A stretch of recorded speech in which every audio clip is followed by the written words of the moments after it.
Welcome back. 10 past 11 this Thursday morning. Let's step away from court matters for a while because Cabinet is giving a post-Cabinet briefing in Parliament. Minister in the Presidency, Khumbudzo Ntshavheni, is speaking. Let's listen. Agricultural sector. It further aims to guide government's interventions and support that is provided to various categories of agricultural producers. Producer support programs in the country are currently fragmented and are allocated at various institutions of government. The new policy is therefore designed to bring together producer support from both government and private sectors in a manner that is coordinated. The policy proposes measures to build the capacity of producers and officials in the agricultural sector and introduces environmentally friendly production practices. This is to ensure that South Africa protects and improves the use of scarce natural resources such as land, water, biodiversity, and genetic resources by advocating for and supporting environmentally friendly agricultural production. The policy further makes proposals to introduce targeted financial support such as grant funding and loans to address the needs of producers. These interventions will reduce inequality and improve participation of black producers in the agricultural value chain. Members of the public can access the policy on the www.dalrrd.gov.za. That is the website of the Department of Agriculture, Land Reform and Rural Development. On Industry Waste Tire Management Plan, Cabinet approved the Industry Waste Tire Management Plan for implementation. This follows a comprehensive multi-year development process which included various rounds of public consultation. The Industry Waste Tire Management Plan provides a plan to divert 100% of new waste tires from storage, while simultaneously also targeting the processing of existing stockpiles. This will be done through the development of additional waste tire processing capacity, which will be supported by government through market development initiatives. Waste tire collections will also be expanded, supported by more efficient and effective management of transport and depot operation services by regional implementers.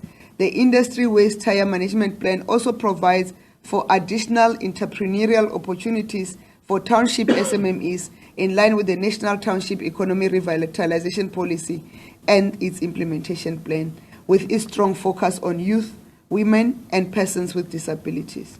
These opportunities include planned expansions of micro collection and micro depot networks across all 9 provinces.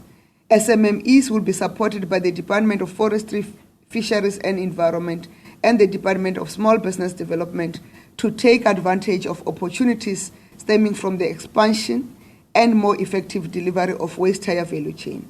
The MOU between the 2 departments on SMME support will be expanded to specifically include waste tires.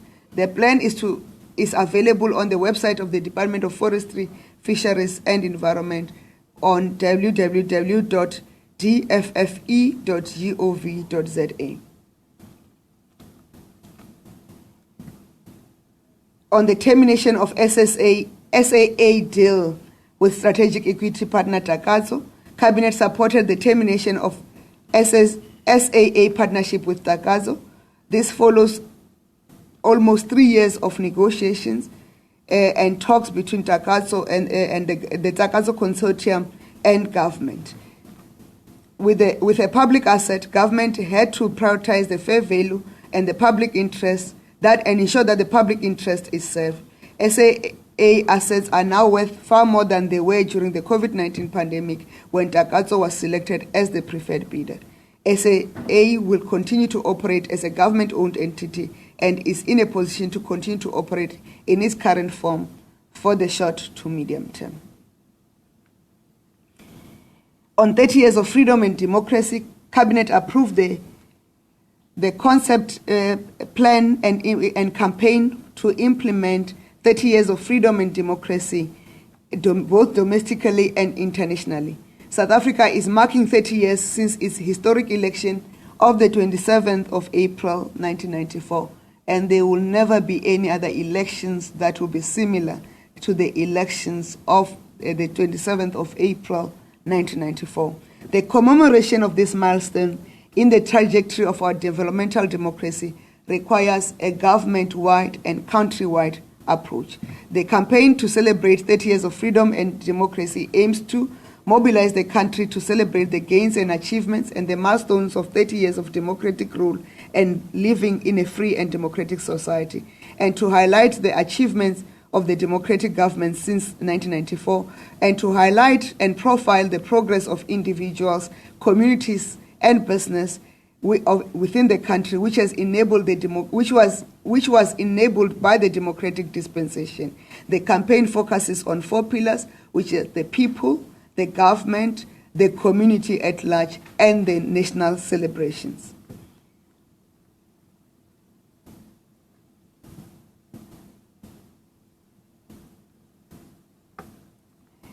Cabinet has also approved the National Security Strategy for implementation in line with the National Strategic Intelligence Act, and the National Security Strategy will provide the basis of the country developing the National Strategic Intelligence Policy.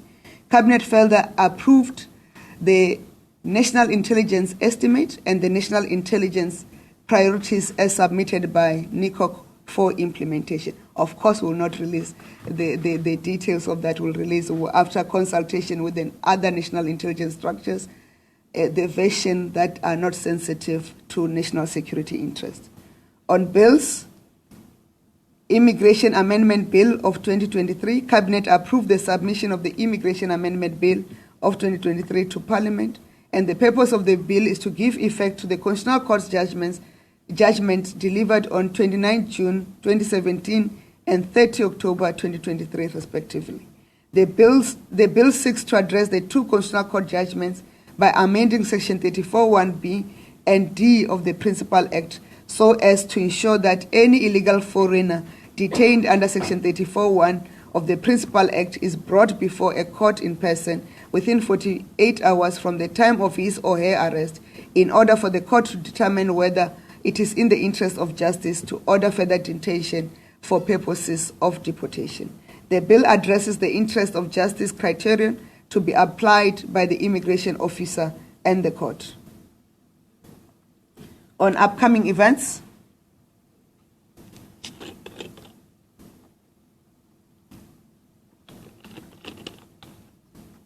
Human Rights Day. The commemoration of the National Human Rights Day will take place at the George Thabet Stadium in Sharpeville, Gauteng, on Thursday, the 21st March 2020. Minister in the Presidency, Khumbudzo Ntshavheni, giving us a sense of some of the issues discussed by Cabinet when Cabinet met yesterday. Amongst those issues, of course, are the SAA and Takatso deal. Some people saying crashing before it even takes off. We now know that SAA will remain a government-owned entity, and Cabinet seemingly endorsing that decision.